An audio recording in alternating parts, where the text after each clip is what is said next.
গত 15 এপ্রিল বিশালগড়ের এক নাবালিকা মেয়েকে চেলিখোলা জ্যোৎস্না খাতুন নামে এক মহিলা ফুসলিয়ে গাড়িতে তুলে নিয়ে যাওয়ার সময় মাঝপথে ওই মহিলা ছেলে মোহাম্মদ মোস্তফা গাড়িতে উঠে নাবালিকাটিকে জোরপূর্বক অপহরণ করে শিলচর নিয়ে গিয়ে কোনো একটি হোটেলে আশ্রয় নেয়। এমন কাণ্ডে হতাশগ্রস্ত নাবালিকা মেয়েটির পরিবারের লোকজন বিশালগড় মহিলা থানায় একটি নিখোঁজ সংক্রান্ত ডায়েরি করেন। পরে এই কাণ্ডে সিপাহীজলা জেলা পুলিশ সুপারের সহযোগিতায় গত 16 এপ্রিল বিশালগড় মহিলা থানা পুলিশের একটি দল শিলচর পৌঁছে অপহৃতা নাবালিকা উদ্ধারের পাশাপাশি অপহরণকারী সহ হোটেলে আশ্রয় প্রদানে সাহায্য করে পার্থনাথ নামের এক কর্মচারীকে পাকড়াও করে 17 এপ্রিল দুপুরে থানায় নিয়ে আসে।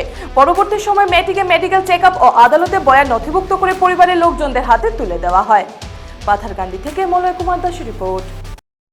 অ্যাকচুয়ালি গত 15 তারিখ আমাদের কাছে দুর্গানগর থেকে একটি অভিযোগ আসে যে গৌতম দেবনাথন উনি জানান যে ওনার মেয়ে আমাদের বিশালগড় ইংলিশ মিডিয়াম স্কুলে পড়াশোনা করে। তো মেয়েটি নবম শ্রেণীতে ভর্তি হওয়ার জন্য ফর্ম ফিল আপ করতে যায়, তখন আর বাড়িতে ফিরে আসেনি। তখন ওনার বাবা মেয়েটির বাবা খোঁজাখুঁজি করে মেয়েটাকে পায়নি।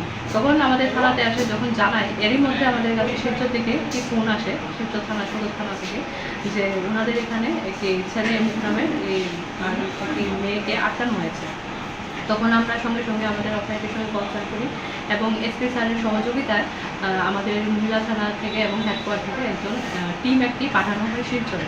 সেখান থেকে আমরা মেয়ে এবং মেয়েটিকে উদ্ধার করে নিয়ে আসি এবং মেয়েটির বাবা একটি অভিযোগ করে ওই মোতাবেক আমরা ওই দুজনকে আনা হয়েছে তাদেরকেও আমরা সেখান থেকে ডিটেইন করে নিয়ে আসি।